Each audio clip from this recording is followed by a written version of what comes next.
It took hundreds of thousands of years for the human population to reach 1 billion. And in less than 200 years, that has increased to nearly 7.5 billion people. Many scientists calculate the sustainable population to be about 2 billion people, which means we need to manage our resources and food production very carefully to cater to the extra 5.5 billion people. As populations have grown, farming practices have become more intensified to maximize crop yields and ensure that we can feed our ever-growing population.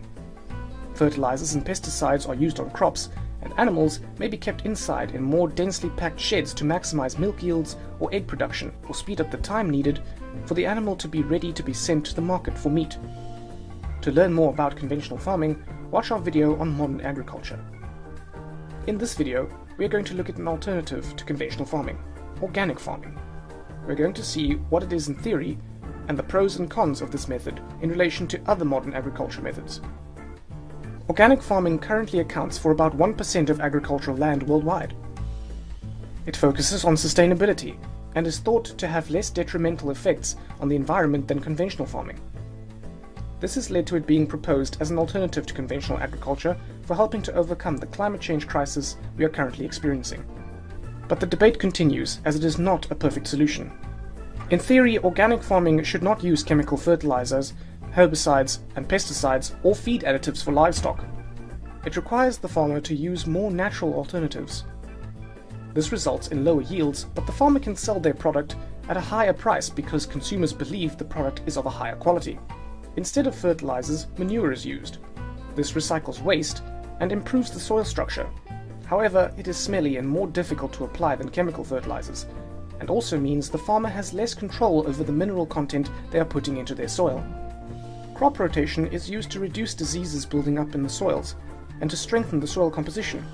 Certain crops, such as the legume family, so peas and beans, fix nitrogen from the air and increase the nitrates in the soil. This makes the soil much more fertile, and so farmers rotate legumes with their other crops.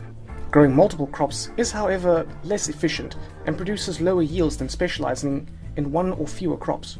Instead of using herbicides, weeding is the preferred organic farming technique. This is of course much more environmentally friendly because it is chemical free, but it is very labor intensive. Although this does mean more jobs available, which is a great thing. Organic farming is thought to maintain the biodiversity better than conventional farming because fewer chemicals are used. There are more bumblebees and insects in the area because pesticides haven't been used. Weeds and non-crop plants can grow as herbicides aren't used. Biodiversity benefits the food chain across all levels, from the plants up to the foxes. These are the theories of organic farming, and is how we farmed for 100,000 years before the Industrial Revolution.